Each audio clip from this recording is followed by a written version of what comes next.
I believe the podcast has started. For those of you waiting for the podcast to begin, it has already begun. It's the Bob and Zip Show. Say hi, Zip.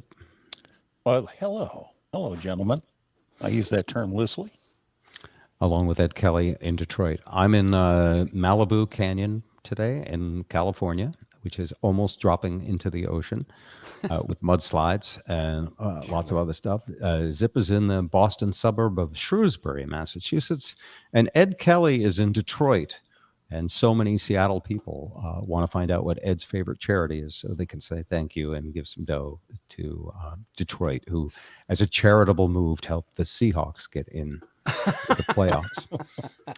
More on that. Yeah, more on that with Downtown Joe, who'll be joining us, and Spike O'Neill, as well as a positive law segment from Shawn Alexander. And we'll break apart the new Avatar movie, which I went to with my son to preview it for my 5 and 8-year-old granddaughter and to find out if it's kid friendly.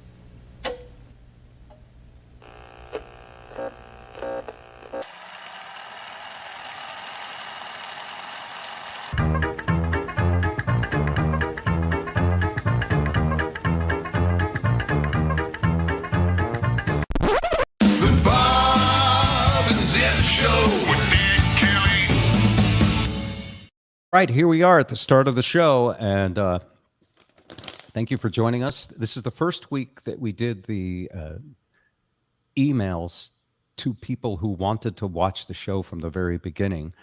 We sent out 3,000. We have a 3,000 person mailing list. Wow. And what was the ROI? I'm curious. Return on investment for that? You really want to know?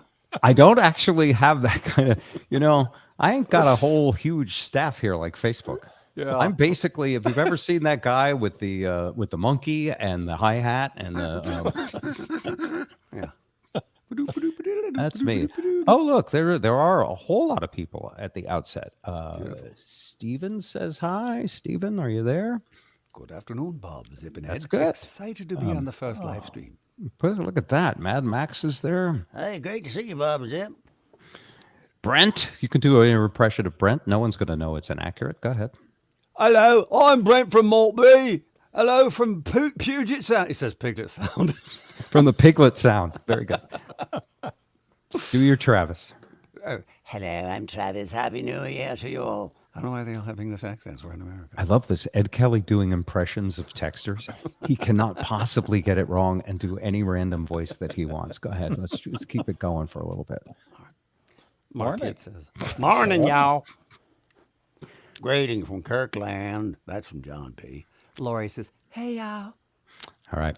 I love calling it Kirkland, by the way. That's really... Kirkland. Yeah. Right? No. It's the home of the Starship Captain. No, it's the home of Costco's manufacturing facility.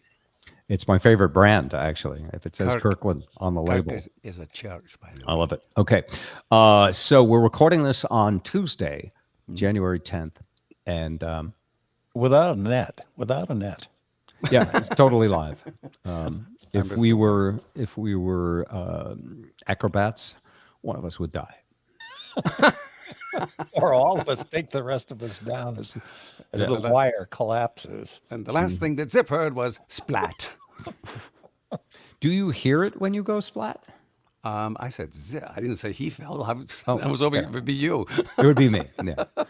It's everybody's fantasy that the show host takes the tumble. I totally get it. Yeah. Okay, so we'll start with where I am. I'm in Malibu at my son Keith's house and hanging out with the granddaughters.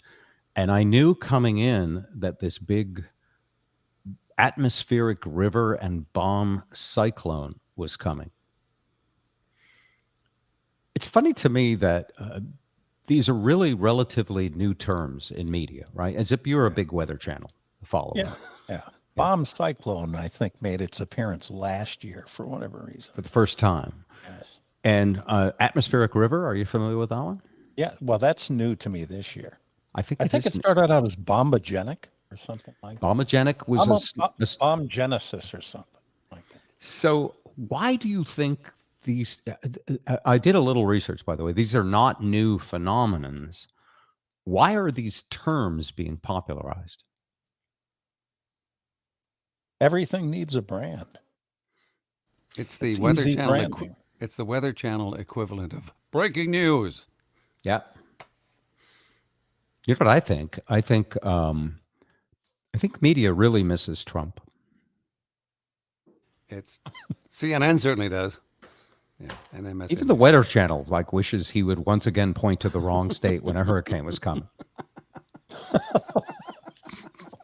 Or draw a circle around Yeah. a tornado. But to seriously, make everybody misses him because he was so dramatic, and it was always guaranteed ink that people would click on it. So yeah, I agree with you. I think bomb cyclone and atmospheric rivers are an example of dramatic branding as part of a competition with social media that legacy broadcast has to deal with. So the evening news, there's just not a compelling reason to tune in. Here's what I looked at. I was like, well, what is this thing? And so an atmospheric river, and by the way, it's a long, powerful portion of the atmosphere that carries water from the tropics near the equator all the way to the North Pole and the South Pole. So the atmospheric river, and it's existed forever. It's always existed. The water is moved over the ocean in the form of water vapor. Zip, is it just me or would that make a terrible musical? Atmospheric river, that atmospheric river, it must go North Pole and then go South Pole. I don't think so. One atmospheric river can move 10.5 trillion gallons of water per day. That's fun. That's gobsmacking. To what end? To what end? Well, it's just what it is. It's an atmospheric river. What happens when it combines with a bomb cyclone? A Bob That's cyclone? an old Rush Limbaugh trick. Remember Rush Limbaugh? Yes. He would show you he did research by juggling the paper. Can you? You know what I really hate about these bomb cyclones? They're not really cyclones at all. Who are these people? Anyway, I don't understand why these people make the kind of money that they make. Zip, do you? Is that a golden microphone? It's a golden microphone. It is. This is the EIB network, Bob. This is not three people on a laptop talking to 24 people that used to listen to you in Seattle. This is me, Rushbo, L. Rushbo. You know that I was you. I'm the most popular man in the entire radio industry. You remember that? Rush, actually, I can do this. Hang on a second. Mute. Nope, there he goes. There you go. See it. You no, that's head, how dare you? It's an awesome Rush Limbaugh. Anyway, so when you combine the atmospheric river with a bomb cyclone, what happens is they call it explosive cyclogenesis, which Zip had referred to this whole genesis thing. It sounds like a punk poster you'd see outside of a venue, doesn't it? What makes it a bomb cyclone is that millibars fall at least 24 millibars in 24 hours. What is a millibar? Oh, that's right. They used to call it Barometric Pineapple pressure. Express until that bad movie about dope came out. Actually, it was a pretty good movie. Yeah. So what does all this mean? All it means is that a storm strengthens very rapidly. Gets out of hand. Again, why this is branding? Tonight on the Weather Channel. Dun, dun, dun. A storm strengthens very rapidly. And then breaking, storm strengthens very rapidly. Not that powerful. So here in Malibu, I sort of laughed at it because I knew there was going to be a lot of rain. And there's a creek behind Keith's house. And it only flows in the winter, when the storms come through. And it was going pretty good yesterday. And then they thought we might get 4, 5, 6, or even 10 inches of rain overnight. And then you worry a little bit because if the creek gets stopped by a log or something and overflows its banks. LA is not equipped. Not equipped for this sort of thing. You will be reading about it and seeing it on the news. There's devastation here. And I have my own personal story of the devastation that happened today. Stock market, crypto. So I woke up this morning. Keith has recently sold one of his vehicles, and so we only have one car, and he had to take the car to a meeting this morning. That's pretty devastating. It was devastating. The fact that to be in a one-car household in modern America is Especially in Malibu. the inhumanity of it all. Oh, I can't So- believe it. They've only got one vehicle, and they've got a balloon. Never mind.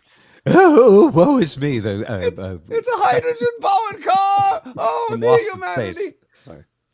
Dr. Smith, my Oh, favorite dear. character. Whatever should we do? That's you were close to him. But Oh, no. Oh, no. Oh, dear. So I woke up and I've gotten into this habit. Every morning I have a Starbucks. It's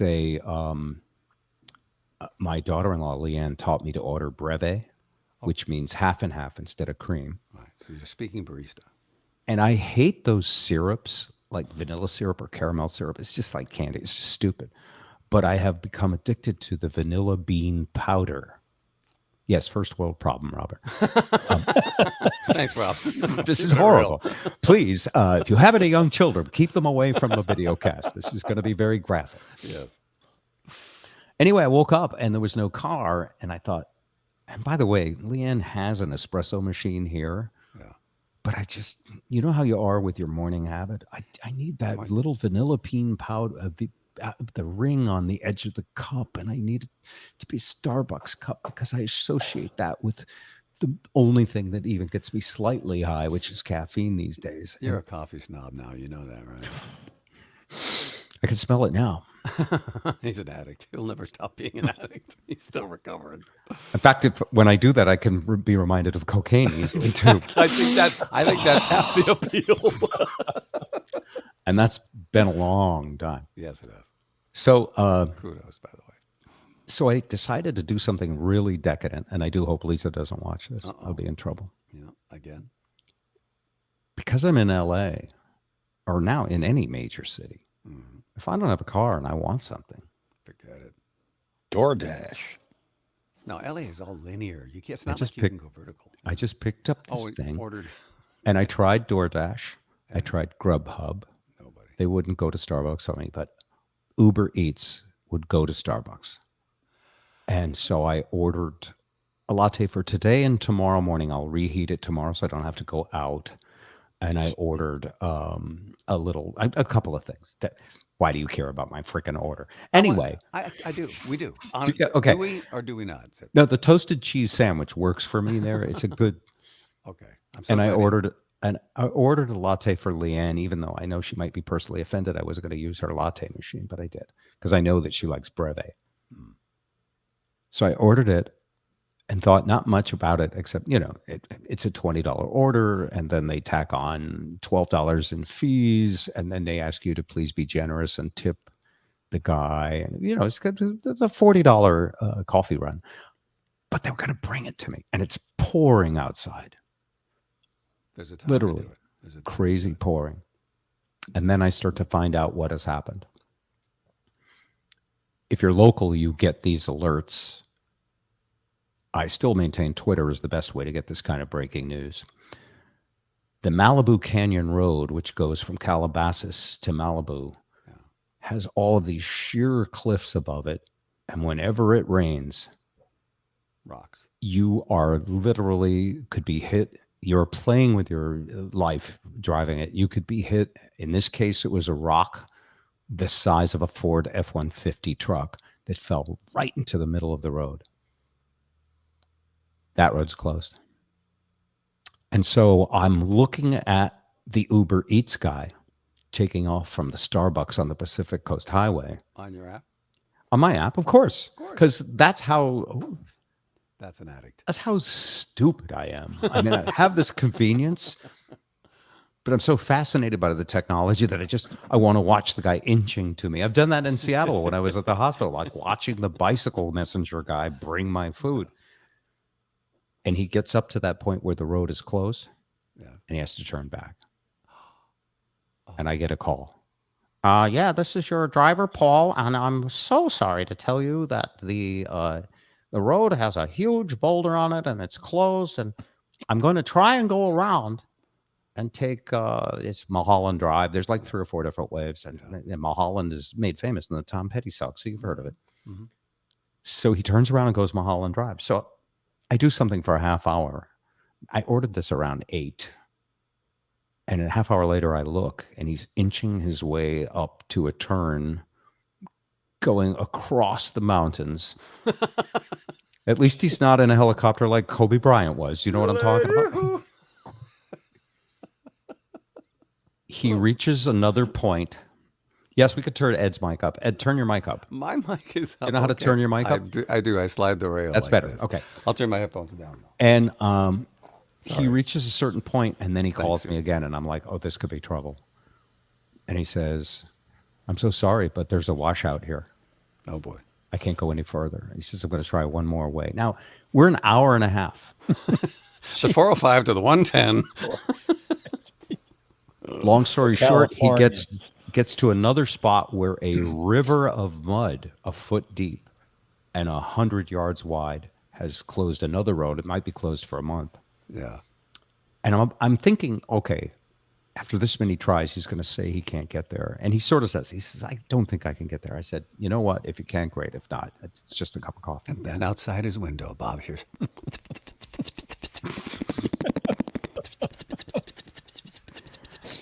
So I literally gave it up for lost and was figuring, I'll get the money back on my credit card. He goes around, it's called Doom Beach.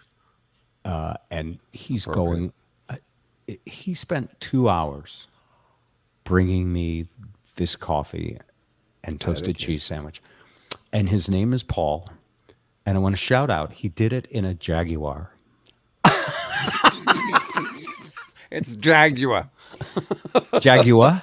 Jaguar. Yes. It was, Jaguar. Jaguar. That's funny. I always thought it sounded like a personal insult, like, what a Jag you are. And I am. Oh, that's funny.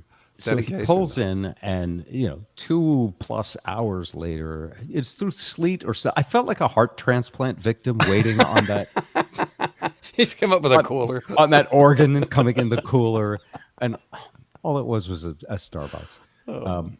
The end result is surrounding this area, these landslides, these boulders, and the flooding has done damage all throughout California that'll be in the news. And I just wanted you It to was know, this morning. Top yeah. story this morning. Yes. I just wanted you to know that I'm a victim. Oh, yes, I feel it. I'm crying as we speak, Bob. Sure. I'm tearing up. All right. We're going to bring on Spike and Joe in just a little bit. I do want to play you guys something freaking incredible.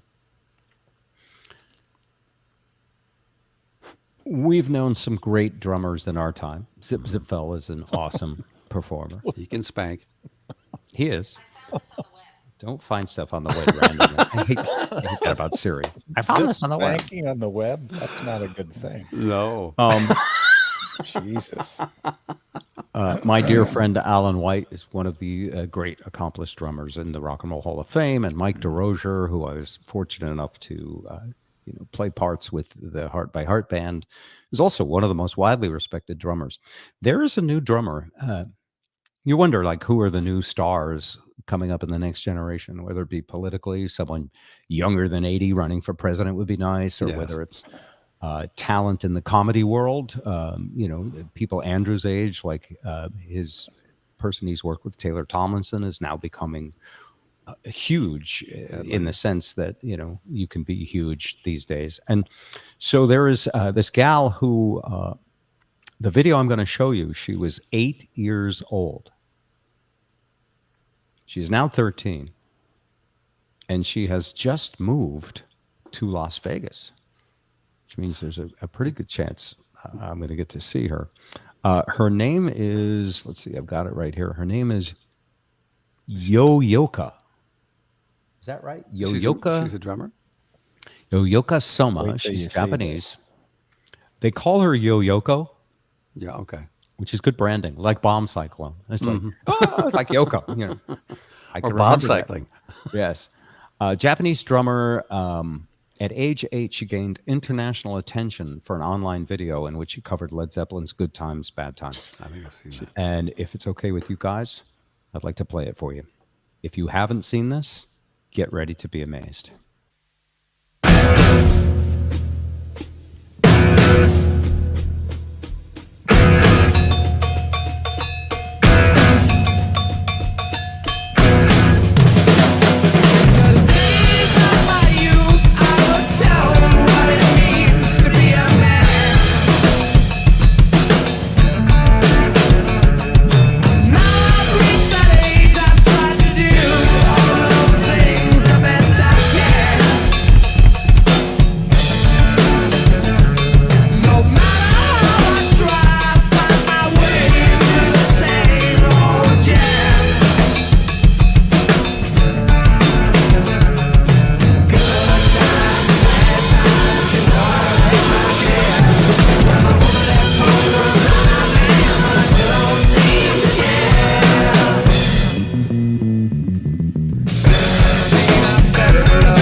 Okay, there's her giggle. Wow. Isn't that the greatest thing in the world? Wow. And she wasn't even using the double bass until the very end. She didn't Oh, need she it. wasn't. That's right. All right, my son Keith is here. We may just have to have a quick conversation because our granddaughter, my granddaughter Hazel, is 8. So you just got to, it's not going to plug in anywhere. We don't have to- Try Bob's nose. What did you think? She's amazing, right? Oh yeah, she's incredible. Yeah. I mean, The only I thing kind of missing- don't want to show my daughter that. oh really? Yeah. Daddy, can I have some crumbs? That's a wise idea. There was no squeak on the bass pedal, though. Yeah. You know. Oh, Over here so we can see you. Hey everybody. Hey, I hey. can't hear you, so I'm just gonna talk over you. Yeah, we can do this. Here. Oh, that works. No, that's Like not going to work. other now. like Keith. son. Okay. Keith, I was telling them the devastation of the mass flooding and rocks and bomb genesis and the storm cyclone and the river of rain and the whole thing. And all you did is just drive around it today, right? Yeah, it was fine. Yeah. we listened to some Irish music and we drove the kids to school and it was really fun. Okay. The White Cliffs of Dover in Malibu. While we have the fresh vision of that 8-year-old in mind, I want to let me just bring everybody in. By the way, we have Spike and Joe now. Hey guys, welcome. Hello, everybody. thank you. How's this sound, Bob? I'm trying to use a new system. Sound okay? Yeah, Okay. Because I can go back to the phone yeah. and It earbuds. sounds like $1 million. That's why I'm asking, clam dip. No, it's fine. I just got an alert on my phone too, by the way. Oh, Uber Eats driver washed away to death because white asshole didn't eat his own coffee. I mean, That's the very good. tragedies. You guys like Uber Eats? Have you tried Uber Blows yet? That's an amazing. Uber service. blows. Yeah. All right, before we move on from the 8-year-old, because Keith's got to go back to dinner with the family, I did want to just tell you a brief story that he and I went to see the new Avatar movie. Anybody else seen it? No, but feel like I have. Wow, we are old and out of touch. No. Oh, it's just it's a commitment. I haven't it's 3 got to hours long. find that time. They need to This is put a long intermissions, commitment. by the way. If you're going to be movie's going to be over 3 hours, you got to have a bathroom and a snack intermission. I mean, it's kind of tough to expect somebody to sit in one spot for 3 hours. Well, You gotta Yeah. Didn't mind intermissions, I think if you get aisle. aisle seats, though, you can hit the restroom pretty good. It's kind of like Alaska Airlines or something like that. Telegraph that, Avatar love scene real good or something, because I don't got much interest in that. Tell me when that's coming so I can get up and go. Not that I don't mind Avatar love. It's just that's probably the part I would, sit out on. Great to see you, by the way, Keith. I haven't seen It's you so in a good long to time. see you. Happy New Year. Yeah, Happy New Year to you. Yeah, I think my dad and I saw it to screen, what would be if our 5 and 8-year-old were to go see it. And And the answer was a resounding no. I thought you were going to push the sound effect button. Oh, no. Ed Kelly's live sound effects. Yes. The answer is no. Don't let your children see this. Why? I'll give 3 things away. So if you're going to Spoiler alert. see it, spoiler alerts, yeah, don't cover your ears, cover your eyes, whatever. The 3D is worth it. I love that aspect. I think aesthetically, they made really great choices, but they were very violent 3D effects that I don't know how you get those by PG-13 ratings according to 2023 MPAA. Keith, Yes, did they have both choice of 2D or 3D at the I theater? think so. Yeah. The first spoiler alert was an arm being a cable being pressed against where your ulnar nerve connects on your elbow, and the cable snapping the guy's elbow off and it flinging in midair at the camera. Yeah. But to mitigate that, he was a bad guy. You could tell by the motion capture balls. Yeah. So basically, one of the bad guys gets not decapitated, but his arm flung off, and they show the arm flinging in the air. And then from that moment, it's like a battle scene in Return of the King. It's just all Ego. violent battles. And How unusual for Mr. And we Crow. both looked at each other, and Keith went, "I don't think I'm going to bring the girls to this." And then afterwards, and by the way, when you go to a movie like Avatar, you have these high expectations because the first one is the highest grossing movie of all time, close to $3 billion. You know why? Why? Because he only makes a movie every 20 years. He needs the money. I have a different theory why. Okay. They made the aliens super thin, hot, and almost naked. You can see nipple. They show nipple, male and female. Okay, so much for the kids. Yes, If I want blue nipple, I'll go to an old folks home. Come on. What is this show rated, by the way? it's PG. rated whatever. Okay. Yeah. W. Got it. Sorry. S for sorry. Rated W no. for whatever. And then, Non-fungible. if you get triggered by bullets coming right at you and a gun aimed right down the barrel of the lens, I live in Detroit. right? Okay, you're good. That's like rated G then. What was your mother's rating system back in the day? She had G stand for G good. stood for go. PG standard for Parental no-go. no. No, G was good. P was pretty good. Good. And then it was R was Rotten. rotten. Rotten. Right, yeah. Something like that. Yeah.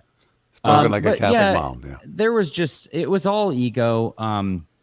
It was, let's kill Jake Sully. And then I'm thinking, so that what? So we can take over and This planet and ruin it. It was primitive ego. It wanted to just tap into your angry reptilian brain who was still mad at Trump for all these years. And it was just so boring. Oh, and let me say something else about it. The previous movie was a pro-environmental movie, which, by the way, got some of the woke people, the anti-woke people, a little bit upset. I think some of you may remember that. This movie never give a shit about the planet or the ecosystem. It was all military-industrial complex.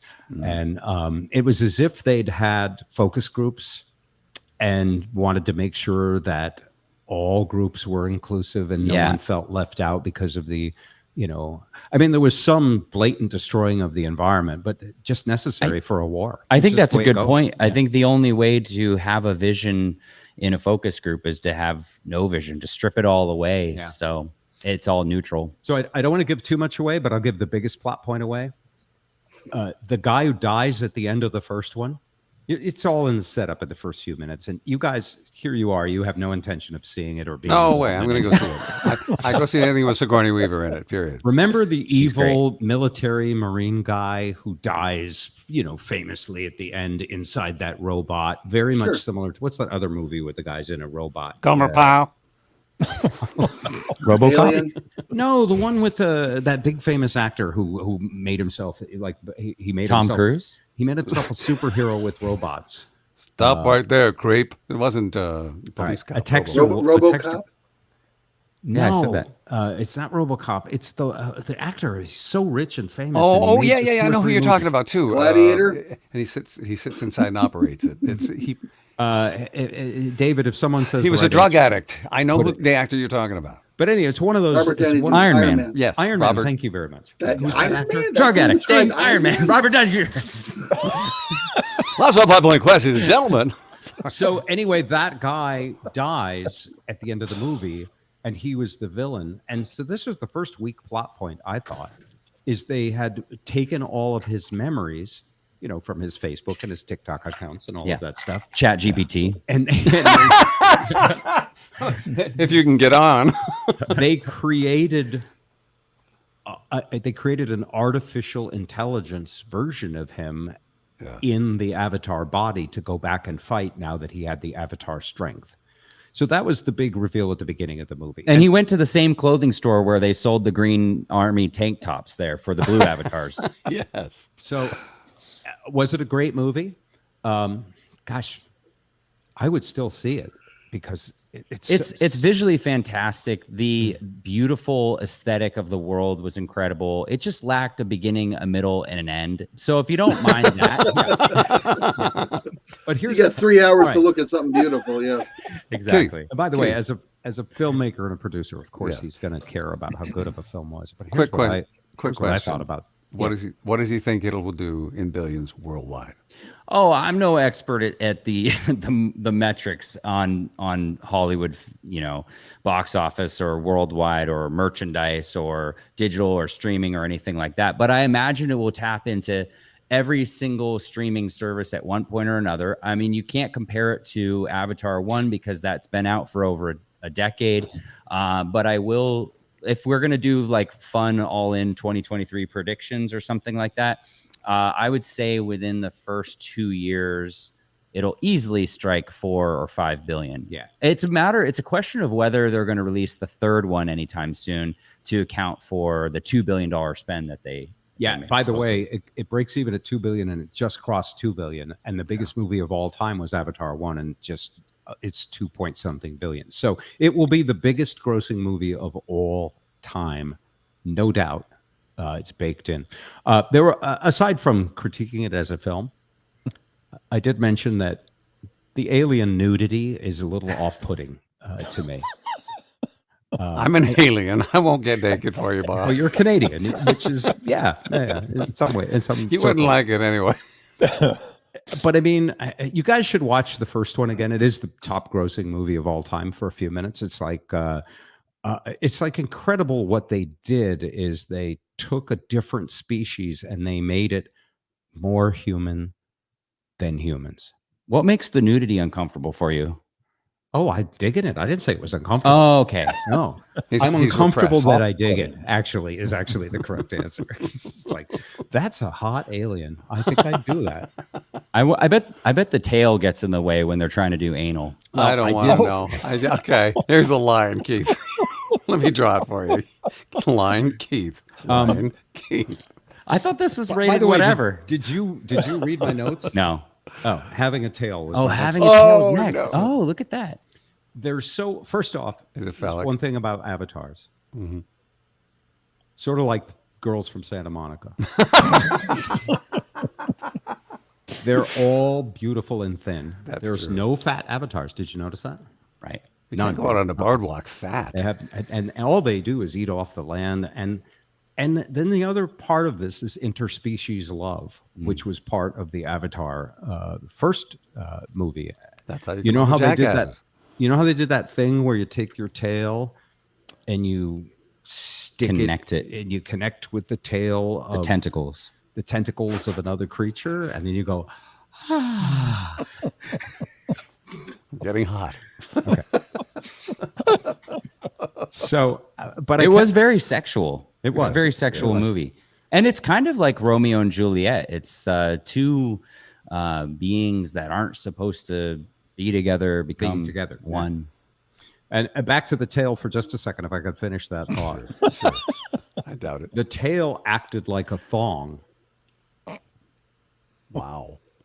because they only had a little loincloth covering really, a tiny portion of Brazil, if I could put it that way. Nicely put. And I can't believe I haven't heard this kind of commentary even from the first one. And then the tail. So they were essentially completely nude, and it was okay because they were a different species. It's like no one says, put a pantsuit on that cat or that dog because it's a different species. Winnie But the Pooh walks around without any pants on, for crying out loud. Nobody ever says a word. again, Winnie the take a- Pooh get a has a table fupa, dance? though. How about Donald Duck? He's been pantsless for 80 years. That's right. And a wonderful thing is a Tigger. anyway, the disturbing thing is that they were the creatures who knew how to love, and humans didn't. And that is still a socio-political commentary that I think is kind of cool. That's it. That's all I had for that. It's just so much war and not enough awe-inspiring. They don't. Yeah, I'll leave it at that. I don't want to create any more spoiler alert. No, no, I don't. Is anybody? I'm curious, David, if you're there, are any of the commenters talking about Avatar? Because I can't run this much. Here's Dustin. Why do they say it cost $2 billion to make the movie? The actual cost was $200. Well, they had a $350 million budget. The $2 billion is the break-even point after marketing and all of the other expenses that go into a movie. You know this stuff, Ed, right? You work on films. I do. I worked with Sigourney Weaver, as a matter of fact. All right. Let's welcome Spike and Joe right now because it's a very big honor anytime we have the alumnus of the Seattle show with us. And Oh, sorry. yeah, They're throwing money at us, Joe. It's great. I'll pick it up. Throw it over this way. Joe has a couple of topics which I'm going to get to in just a second. But first, let's say hi to Spike. How you doing, dude? What's cooking? I'm good, man. I'm good. Getting back in the new year. It's funny, the holiday season, I viewed it this year it's always a time to, I think, rejuvenate yourself, appreciate what you've got, reflect on the year you've had, come together with family. The holidays are stressful for a lot of people. I don't find that way because I'm married and my wife takes on all the stress. I just get to pretend I'm like 9 years old again. So I always view January as this recharged, launch the year point of view, right? That's how I always take on coming back from the break. But this year we had, at Cairo, we lost Dory Monson like a thunderbolt out of the sky. Dory was taken suddenly and immediately, and it kind of torpedoed the side of the ship as far as coming back to work rejuvenated. I felt almost guilty that I was excited to be back here because it was such a somber place to be last week. And when the week we lost, right after we lost Dory Monson, the first week back from the end of the year. So it's weird to try to kind of climb back into normal and do a show that's not, too somber, not too reflective, not worried about heart health and the things that we did that we should have done that were respectfully appropriate to do for the first week and the few days of the first week we were back. But I just want to, I'm aching to be irreverent and to just move on and live, I guess. Yeah. I feel a little bit guilty about that, but tough week. No, you gotta move on. Absolutely. Yeah, can't let, No, let the pall last. we've had just the weirdest weather in Seattle. It went from the hottest summer I think we've ever had here. We had less rain than Vegas from June through October in Seattle. I mean, it was insanely dry and droughty, and we had wildfires all over the place because of the lack of rain. And then we had no fall. We've had two major snow events in Seattle before Christmas. So we went from summer like right into winter. Dry and droughty. Yeah, the last snow event was followed by like single degree temperatures. So the whole city was iced over for a week. It's just been bizarre. Now it's raining like crazy. Sounds like a morning show, dry and droughty. There you go. In the morning. Oh, all right, Joe. Welcome back again. 2 weeks in a row. I could be 2 spoiled. weeks. I'm on a roll. Well, it's a kind of a New Year's resolution. It's like connect with old friends. Well, here's a couple of old friends and and Zip and Ed as well. I've known Zip or Ed for a long time, and I've got to know Zip just listening to your podcast and stuff. So I'm happy to do it. All right. So we haven't started this clip yet, but we've been talking a lot about social media lately. And Joe brought this up, and I want everyone to weigh in on this one. Apparently, social media has been under the microscope ever since Frances Haugen, the Facebook whistleblower, got to testify in front of Congress. And then she testified where people would pay more attention, 60 Minutes. And then about 10 days ago, she testified at Meet the Press. And there is this huge push to regulate social media, I think, is where we're going with this. And I'm going to bring on Shawn Alexander when we end up talking about this more too, because he could give us a legal perspective.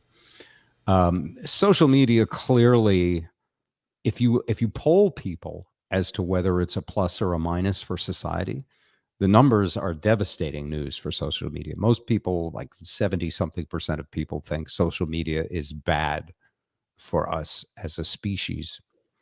And now that Elon Musk has bought Twitter and talked about freedom of speech, people think more freedom of speech will be even more bad. The school districts of Seattle are doing something about it. Spike, you may know about this too. Joe, what can you tell us?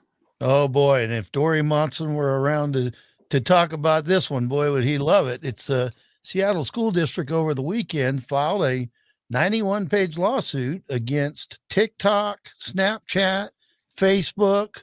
I don't want to leave any of them out, and even YouTube and Instagram, if I didn't mention that, for wrecking our kids' lives, basically. They said, look, you've created a mental health crisis that now we have to deal with. Give us money to fix it. Yeah, I think there's audio. And they cut Joe's mic. Yeah. That's how strong they are. Are you still there, Joe? That's how powerful they are. No, he's Joe, you disappeared. Hold on a second. I think he might have got muted. It might be my fault. No? Thanks, Zuckerberg. Thanks a lot. Look at that. Yeah. That is very suspicious. A little scary, right? Unless he hit it. Did he hit something? Okay, I'm going to remove him and put him back in. Was he back? Otherwise known in tech support as rebooting. Yeah. Let's see if Joe comes back. You there, Joe? I'm here. Are you there? There he is. Yeah. That is scary. They got some power, I tell you. I'll tell you where you left off. You were saying that they're suing for damages, but they want them to pay for mental health for the kids now. Right. They said that, they are targeting, and I believe that the Facebook whistleblower you guys were talking about was a big part of this. They're targeting kids just like Joe Camel was with the cigarettes or whatever. Yes. They're exclusively targeting them. They're figuring out ways to get them to watch, their sites longer, to stay at their sites longer, and that they're really wrecking these kids' brains. And as a teacher, I got to tell you, it's a challenge, because I was talking about this. I teach radio, and we talk about the stories to report on the news and stuff. And I'm giving this one, and I said, it's a battle for us teachers to keep your guys' attention. I said, always you're on your phones, you're on your TikTok. And even while I'm telling this story, there's 5 people sitting there staring, down at their at their crotch, basically, because they keep it below the thing. Yeah. And I said, even now I see 5 of you that are not paying any attention to what I say because you're sitting there staring at your phone, and they all 5 kept staring at their phone. That's how tuned out they are. In a show of respect for you as a teacher. Right. And so I can see that, social media has messed up, especially young kids. And now does the Seattle School District, are they the ones to sue? It turns out, and I'm in education, schools need a little money right now. Is this because, we really feel bad that our kids are getting so messed up, or is it a money grab? And that's where I would like, it's a perfect Cairo topic. I'm sure you guys have probably already talked it to death, but that's a pretty interesting story. And I'm sure there will be plenty more that will pile on. I think Seattle Schools is the first, but there'll be lots Joe, more. That's the key. I mean, if you talk about taking on, one thing Bob taught us over the years is whoever's right in a court case, that doesn't matter. Whoever's got the biggest war chest in a court case is who usually ends up prevailing. And you're talking about taking on, Meta, TikTok, Instagram, Snapchat, deep pockets. Together in one collective defense fund. You got to have every classroom on the face of the earth on the other side, even have a legitimate shot of having a balanced argument. And let's call that lawyering up. Just to take off. Sorry. Yeah, go ahead. Just to take off what Joe was saying about the effects on kids. Some have committed suicide just because of smear campaigns. And they put these algorithms out there. When kid looks at a video about an eating disorder, but then that's all they get fed is more videos about an eating disorder. Yeah. And it is predatory for monetized. Let's bring on Shawn Alexander, because we are bringing up a legal topic. Shawn Alexander from the San Juan Islands. We have Seattle, San Juan Islands, Detroit, Boston, and Los Angeles here. I've been everywhere, man. I've been everywhere. Happy Shawn, New Year, everybody. Same to you, Shawn. Happy New Year, question. Shawn. Happy New Year, Shawn. Time. Quick question for you. Are these lawsuits themselves the punishment, in the sense that this is bad publicity for these social media sites, or will they actually accomplish something? It's the start of a big process. And they're influencing the jury pool at this point and the decision makers, and saying, this is a problem and we're taking it seriously. A big, fat, thick lawsuit seriously. And in fact, they're taking on some of the biggest players there are. So it's a process, and this is the first step. Here's a question. Are you allowed, Joe, to collect phones at the door at the beginning of a class period? I have threatened to put up a no-sell motel where you check you check your phone at the door, but I'm a media teacher, there are ways to use social media responsibly. I would hazard to even say that this might be one of those ways. You can build a great brand. You can get the word out about how to not feel bad. So I'm reluctant to take their phones because they're show prep devices. But I have kind of insinuated to them that my one insistence now is when I'm talking, put your stuff down. No, it took me 8 years to get there, but they're pretty good about that. Usually they put their stuff down, but it's a great tool, but it's also a rabbit hole. And I think what if you just had a little basket, and on the way in they put their phones in, and on the way out they put their phones out, because you're going to be talking the whole time. You wanted to pay attention. I mean, I don't talk the whole time. Boy, they'd hate that. I give them a 10-minute guarantee. We hate that. Yeah, I try. I know. You believe me. You guys know I can talk plenty if you want me to. I have a 50-minute class on a typical day. I tell them, give me 10 minutes and I'll give you the other 40 to get something done. So I try to keep my lecturing to a minimum. Because what my class is a hands-on class. It's getting in I'm sitting in one of my studios now. The way they learn is getting in there, turning on those microphones and doing their thing. But at some point you do need their attention, and it's a battle to get it. And that's only the small part, it's the mental health and everything. And what happened, it was bad. It's been bad since my daughter was in high school, and she graduated in 2017. But when the pandemic hit, It even got worse, and everybody blamed the pandemic for the mental health crisis. Well, that's because now they can't get out. They can't be monitored. So then they really got lots of time to be on their phone. I had a kid who was like, this guy was a brilliant, brilliant kid, 4.0 kid. The pandemic hit, and all of a sudden his grades plummeted, and we couldn't figure out why. And then his dad finally checked his computer, and he had been playing some World War II fantasy game like 12 to 13 hours a day. I mean, it was like he'd just been sitting in his room all this time doing that all through school and everything. So. Screen time gave him away. Yeah, these social media companies are basically in the addiction business just as much as a crack cocaine dealer. Yep. I'm going to play this clip.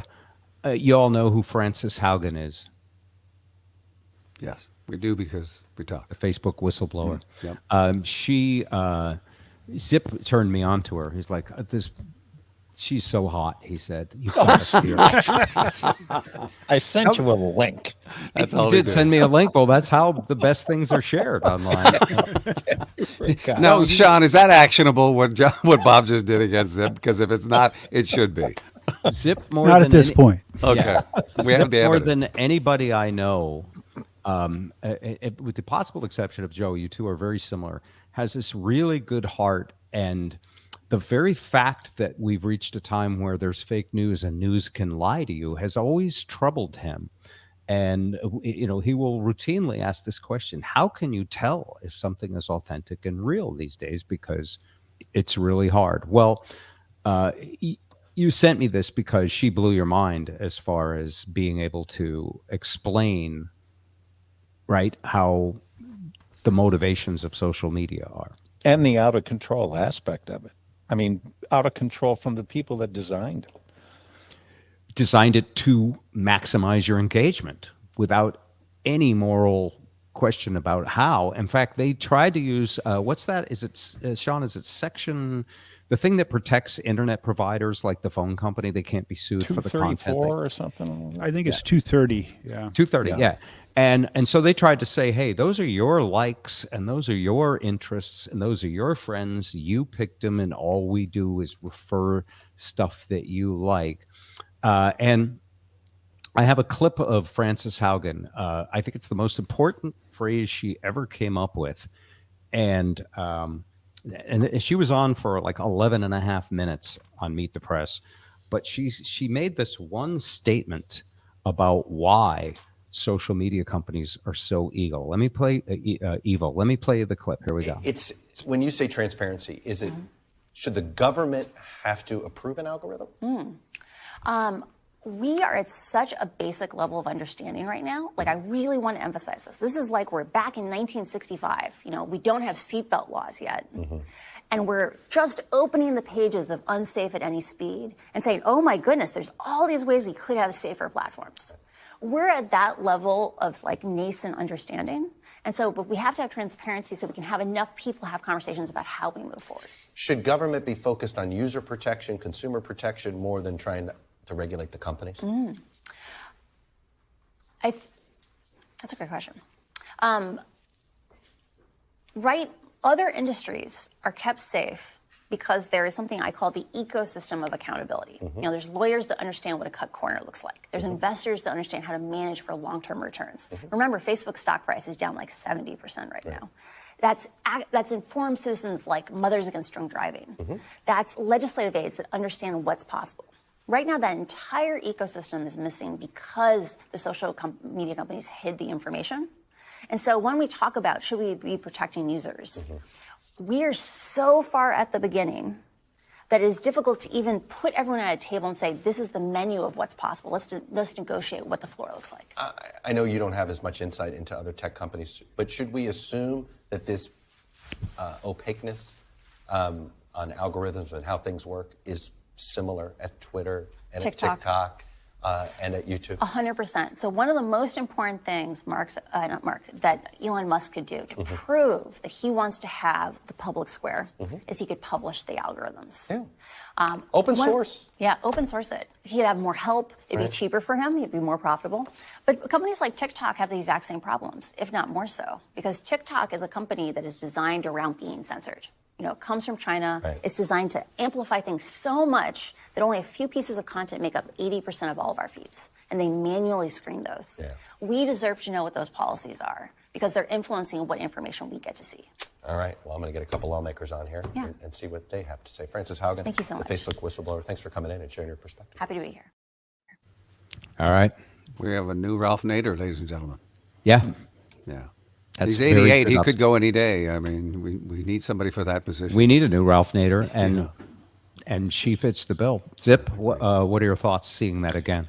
No, there's another part of that interview that she just describes. I think they put up a fake user, and by the end of the week, they were totally sampling far right wing crazy stuff. Or far left wing, depending on which Right, direction yes, you were going. I exactly, remember that. yes. Basically, they put up a neutral centrist user who didn't do any extremes, and they just clicked on the stuff that Facebook sent them, and Facebook sent them to the stuff that would make them angry and make them all riled up, because that's how you spend more time on Facebook. I was arguing with somebody the other day about Dory Monson, of all things, who's a dear friend, and I defend to the death his right to be whatever politically he wants to be, whether I like it or not. Anyway, we had a whole bunch of people. BJ Shea was on there, and we were all agreeing that we love the man, he loves his family, he's a good man, and we were focusing on all the good things he did, and it was looking like a really nice conversation was about to be wrapped up, and then this user came on, flame throwing all the evils of Dory Monson. And I thought, wow, you're really angry. And I do this sometimes on Facebook. I say, he killed children with his anti-vax stuff. And he said this and he said that. And they're not things he actually said, I don't believe. And he says, it's all well documented. And I said, hey, do you have any of that well documentation? Please give me any clip of audio. And I was ghosted. The guy never came back. So I went to look at his profile. He has 1 follower. All right. And I went, all right, either he's really, and by the way, you would want to engage me. I'm a patsy for your troll experiment. Feel free.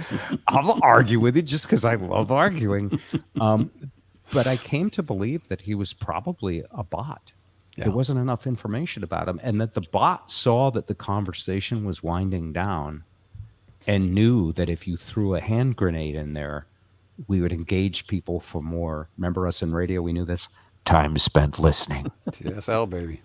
Time spent angry. Yeah. TSA. More quarter hours. So I watched that thread. You saw that? Yeah. I know the guy you're talking about. I don't know. He's a real person? I don't know the guy. I don't know him personally, but I've seen his interactions on Facebook for the last 4 or 5 years. You've seen its interactions. Mm-hmm. If you want to use the proper pronoun, he's they're a real person. I don't care where they stick their private. You think parts. It's a real person? He was from San Francisco and had 1 follower. Who has 1 follower? That mean other than me, maybe at the end of this show, if I keep does 1 follower mean the points are invalid? If 1,000 followers, does that mean Marjorie Taylor Greene's got 3 million followers? Does that mean everything she posts up there is solid as a rock?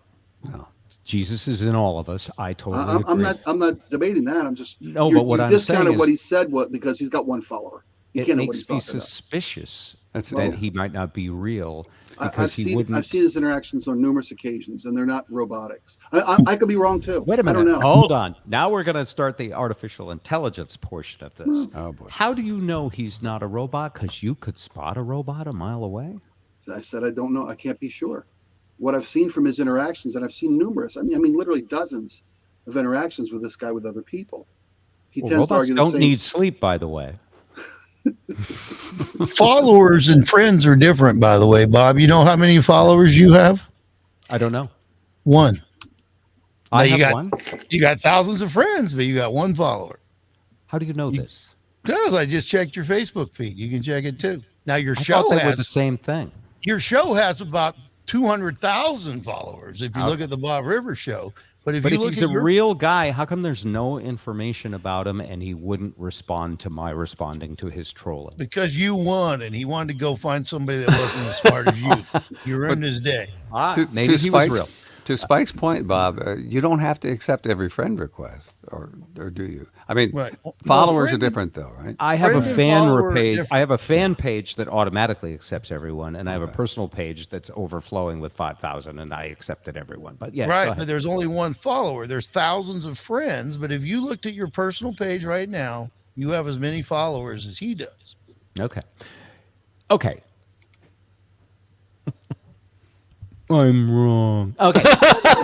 Whoa, I mean, you may be wrong about this guy being a bot, but you're right. This artificial intelligence is amazing. I mean, I didn't even know much By the way, about it. if all the artificial intelligence did is direct him to this conversation because he could keep the conversation going, that's enough. And I don't see any reason that these companies who get to keep their completely secret algorithms would not do everything they can to have the biggest return for their shareholders possible within the bounds of the law. Remember when Donald Trump was caught for, not paying any taxes? He said, "That makes me smart." That was an endearing comment, because yes, it does make you smart. If you're in business, if you're in the business of love and it's your family and you don't care about whether they grow up smart or intelligent or whatever, that's a different thing. But in business, you got to play by the rules. Oh, so I want to just give you one thing, and then I'll let someone else talk. Promise.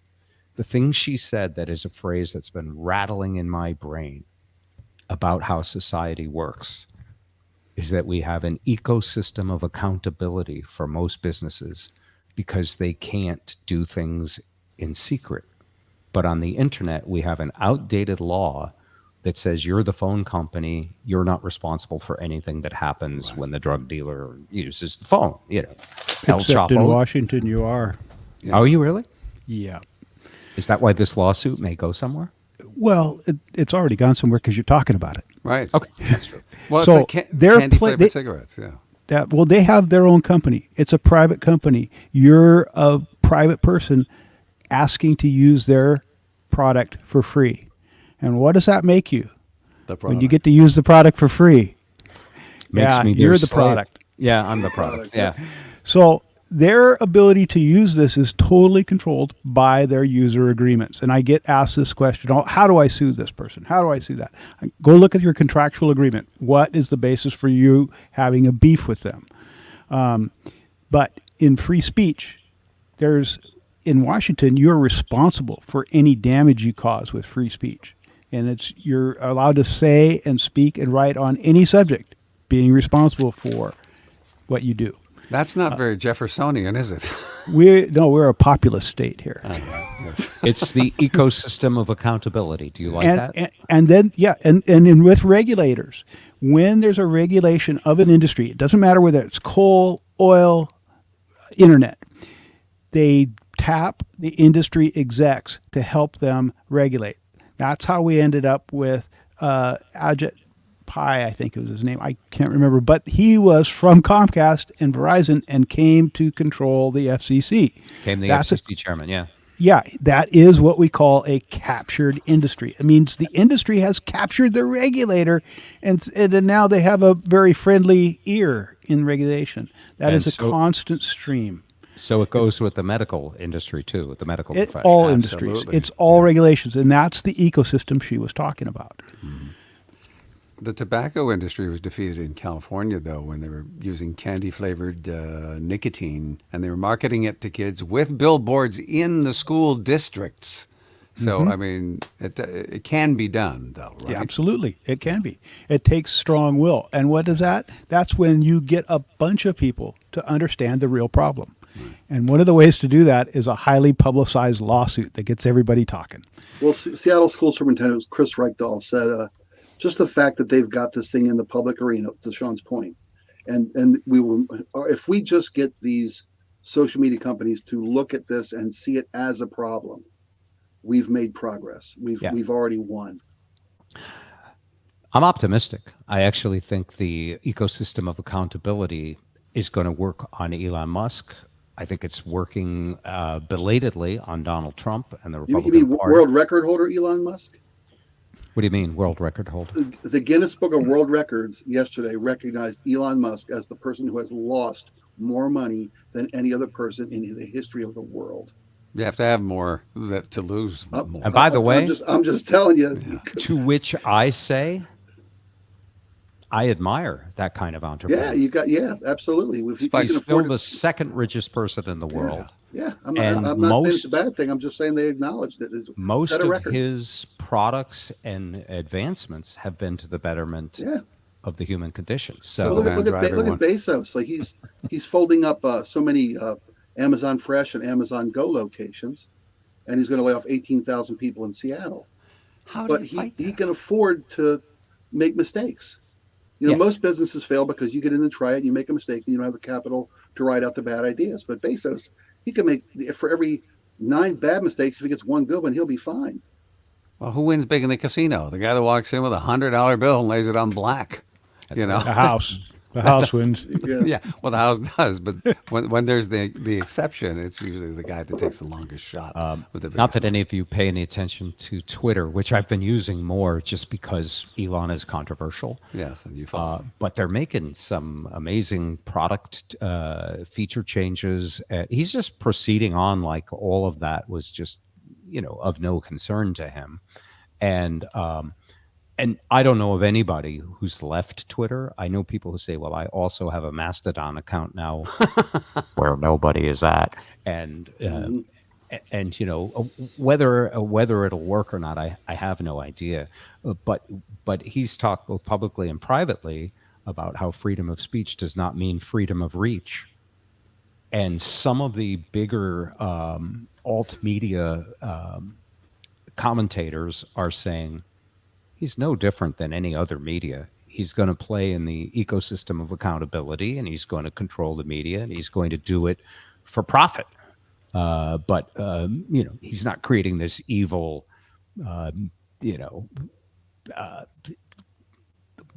do you call it? The evil conspiracy theories get promoted. He's not going to do what torpedoed Facebook to a 75% stock loss this year. He's not going to do that. He's not creating TANON. Is that what you're saying?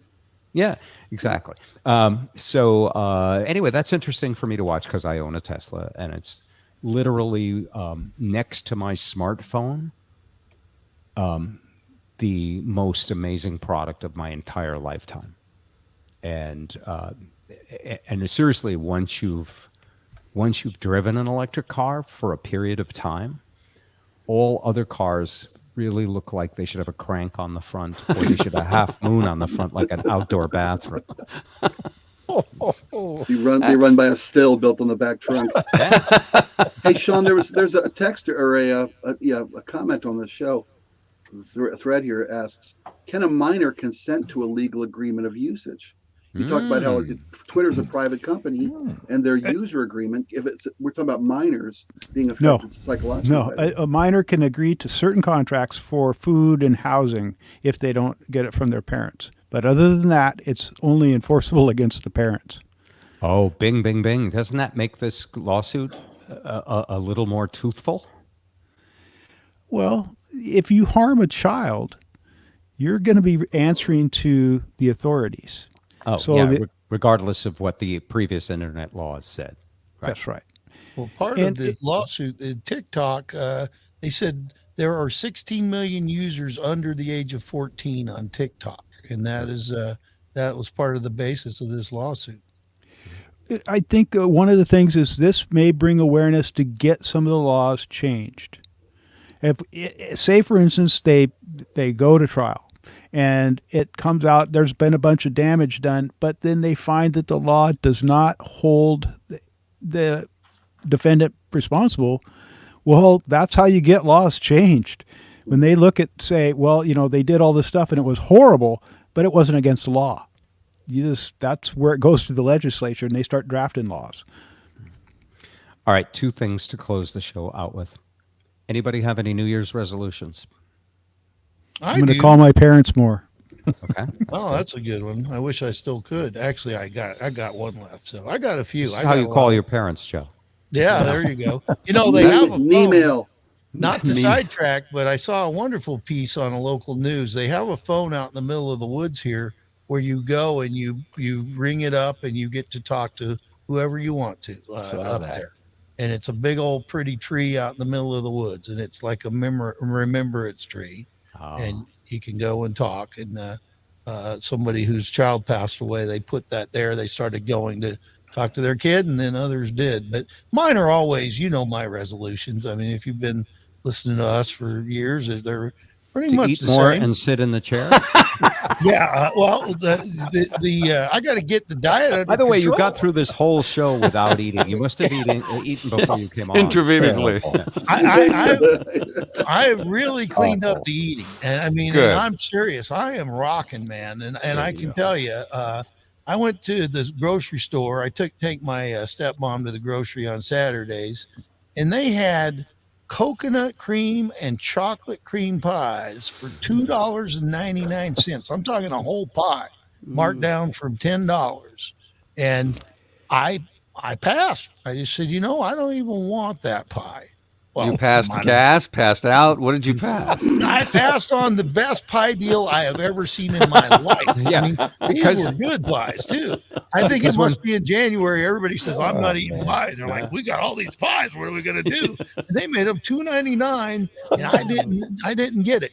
So finally, after a week of eating clean, when the Seahawks played on Sunday, I told Kelly, I said, we need to step this up. We need to reward ourselves a little. I lost a lot of weight this week, and we ordered Chinese, and I ordered a tofu noodle soy salad.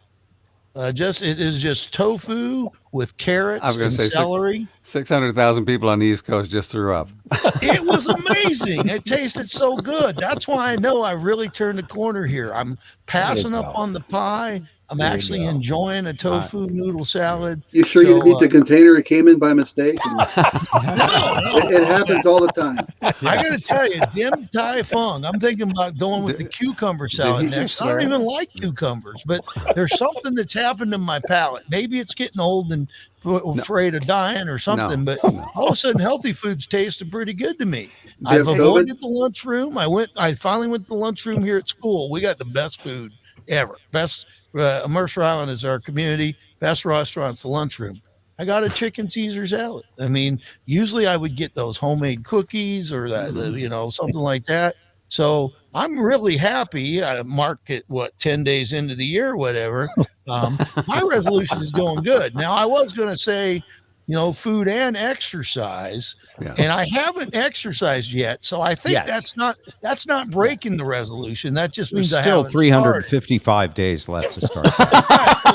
So once I start, then if I stop, that's breaking the resolution. I'm just I'm phasing things in slowly but surely. Can't break it if you first don't make it. That's right. Joe, the more you do eat healthy, the more you will enjoy it and the more you will taste. And that's what it was like, man, this actually tastes good. And I would have never in my life, I'm a General Tso's chicken, anything that you can put some breading around and put in the fryer and throw some sweet sauce on. That's my version of Chinese food. But we went with the healthy stuff, and I was just as happy. So I'm going to try to keep that up. I went to my bar to watch some football, and I had a chef salad and a soda water and lime. So were people checking your temperature on your forehead? Well, they were. I mean, they were ready to bring me my usual, and I said no, soda water and lime. And they kind of look at me, but it's January. He'll be back. Is your name Joe? Probably will be. Probably will be. But right now, I'm feeling strong. Good. There you go.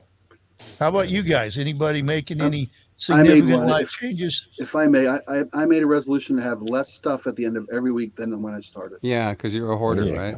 Yeah. Seriously, we purged our storage unit in October, November, and we've been going through the house, and I've taken more stuff to Goodwill. Do you yet have no storage unit, or did you? No, I got a smaller storage unit. Smaller storage. I mean, it cut the bill in half. I literally went half the size of the old storage unit. But our goal is to get rid of that too before the end of the year. Storage units, hemorrhoids. If you get a smaller one, it's a step in the right direction. Absolutely. Yeah. All right, that's good. Zip, do you have a New Year's resolution? No, I think I already mentioned it. Just staying upright. and breathing day to day. Honest to God, seriously. Try that tofu The noodle last salad. year, man. Yeah. Dial back the sodium, Joe. Always. Yeah. Get rid- And the sugar. It's in Well, they everything. say when you eat tofu noodle salad, you don't live longer; it just feels longer. And that they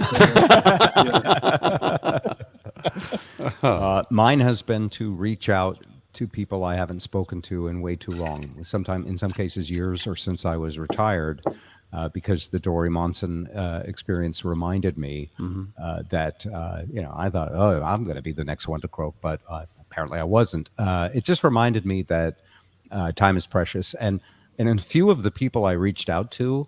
Like sometimes you reach out to someone you haven't talked to for a while. You ever notice this? Like you reach out to someone, it's been way too long.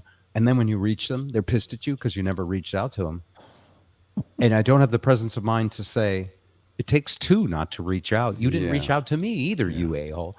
And in this case, everybody was just like a wonderful conversation and thrilled. And I realized I have this freaking Rolodex, and I have been blessed with so many great people in my life that this year I want to connect with a bunch of them. All right, final thought. And this story also comes from Downtown Joe. I never knew. I'm pretty sure none of you ever knew, unless you've seen this clickbait kicker story, that there are both male. It's all about gender, right, these days. There are both male and female M&Ms. Yes, I've known this. Have you known this? Yes. Yeah, the M's have nuts.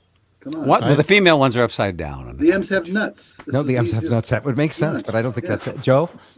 Well, I never looked at them very close. I just ate them, so I didn't know. Gender, who has time? Yeah, but yes, there are the little cartoons that are the M&Ms. They have some males and they have some females, and this month they have new packaging, and the headlines everywhere is M&M's new packaging causing a stir because they're taking the female ones, which is I think the brown one and the purple one, and they're putting them, only the girls in the package, and they're flipping them over, and the thing says supporting women, flipping the status quo. So it's the purple one, the green one, and the brown one. And, so are they W's and W's? Is that the thing? No. Yeah. So I get it. M&M, WW. So I didn't think about that, Spike. Maybe that's part of it, because instead of an M, it's a W. Yeah. Well, but I didn't know. There's lots of people upset for lots of different reasons. A lot are like, why you make the women stand on their head? Why can't they just, be up? But the crazy part is Fox News says, one commentator says, this is just opening the door for China. This is, that while we're sitting here talking about M&Ms, the Chinese are going to steal all the minerals in the world. That we need to, this makes us look weak to the Chinese. Which I agree. Do you think I so? think there's nothing to this story. It is food covering. There is no genitalia. Of course, questionable about the Avatar characters too, because I haven't seen. They sexualize them. Yeah. Yeah, but they're sexualizing M&Ms.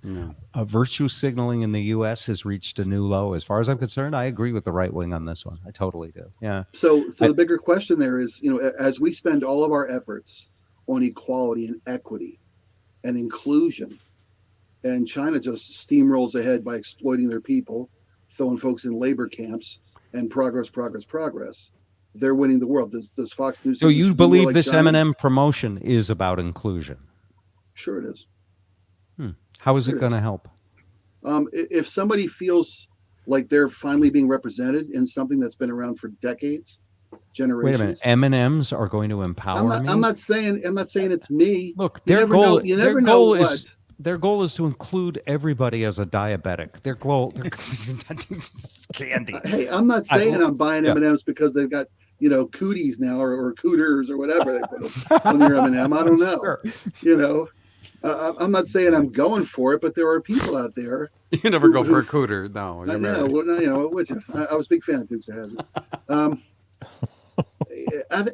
But my question is all the time we spend on inclusion, are we wasting our time? Are we spinning our wheels? And is that making us fall behind the progress toward the last resources of the planet, to other I have an countries. answer I mean, for you. for example, in the congressional Republican Congress, right? One of the new committee chairs is going to dedicate himself to ridding the waste of wokeness in the military. They think that's a waste of resources. The Well, military having now you've diversity conflated training. two different topics. One involved Hardly. the sugar candy, and the other Hardly. involved real No, no, people. no, But no. let me answer this.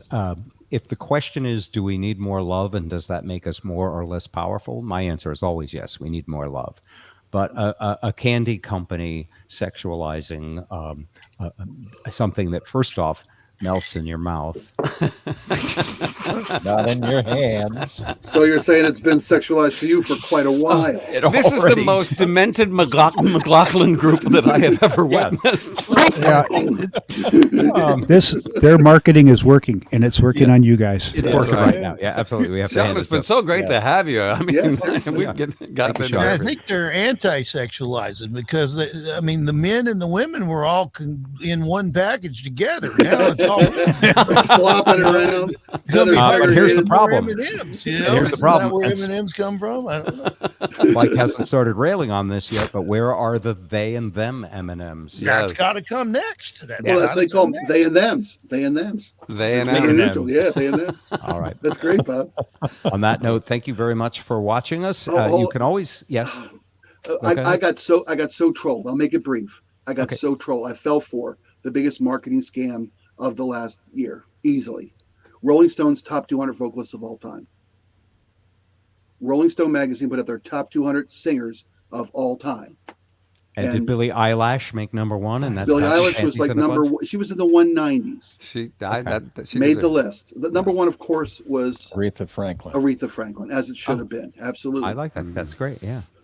But when you've got Aretha. Barbara Streisand at number 147, Courtney Love at number 130, and Ann Wilson not on the list at all. Oh no! Did the Dancing Raisins make the top 200? No, but the female M&M did. And are they Singing male raisins. and female, Singing or are they raisins. all just Well, androgynous? I get so worked up on air about this, right? Yeah. That I'm like, oh my God, I just got so trolled. All Rolling Stone wants is for me to get Say pissed the off word and Rolling talk about Stone. this. Yeah. I fell for the biggest hook in the ocean. You know, But I did isn't this stuff a little refreshing compared to, dealing with real absolutely. issues like nuclear war Absolutely. and all that stuff that might be around the corner, but let's not know Absolutely. about it. And I thought about you, Spike, because Sting didn't make the list. And I I thought, know. Sting's Steven pretty good Tyler didn't singer. make the list. Sting didn't make the list. Ann Wilson didn't make the list. Quite a few people didn't make the list. He sent out an SOS. It's okay. Well, it's But Courtney Love did.